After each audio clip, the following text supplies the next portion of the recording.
Mustaqil odamlar ko'rsatdi. Nima qilyapsiz hozir buni? Mana buni klient aytishdi. Aha. Nimadir bo'lar ekan deb shunga chiqarib ketgan dedi, shunga. Xo'p, kecha maslahat bo'ldi, lekin bundan foydalanaman deyildi-ku sizga. Qani kechaga olib kelgan narsalar? Qaysi kechagi turbachami? Ha? Turbacha emas-da u. Mashina aytyapsiz?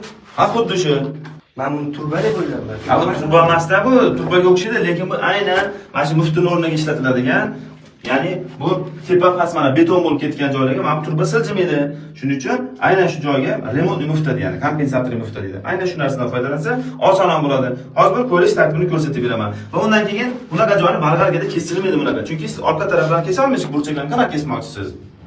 Hozir mufta qo'yadigan bo'lsangiz, bu mufta to'g'ri oldinlari ishlatiladi, lekin hozirgi kunda qulay narsalar borki bizda.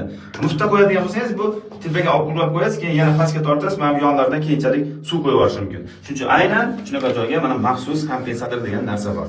Ya'ni remontli mufta. Bu tepaga ulagan payt, mana suv yo'nalish yana o'z yo'nalishiga davom qiladi. Ya'ni mana varonga sifat bo'lib, yana pastga tushib ketaveradi. Xohlagancha narsa qo'yish mumkin ekan. Bunga qo'shimcha maxsus ish qurolimiz ham bor. Oldin qo'ymoqchi bo'lgan mahsulotingizni mana o'lchab hisobini olasiz. Buni masalan, buni ulaganda yana qancha holatda bo'ladi.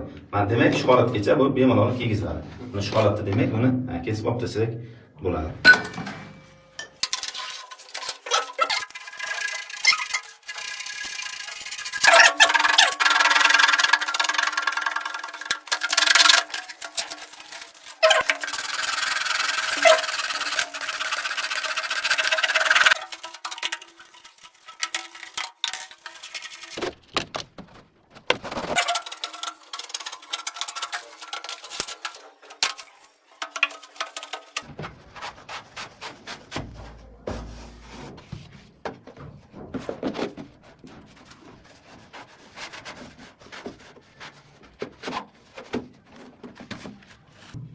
Mana shu holatda ulanadigan bo'lsa, ham oson bo'ladi, ham yo'nalish, ya'ni tepadan tushadigan suv varonka bo'lib yana mana gardaminadan, ya'ni ichkariga o'tib ketaveradi.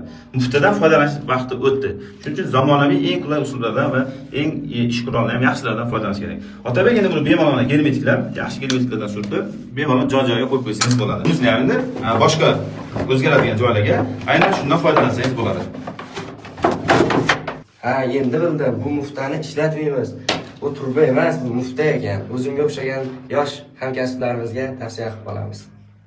Salomat bo'linglar.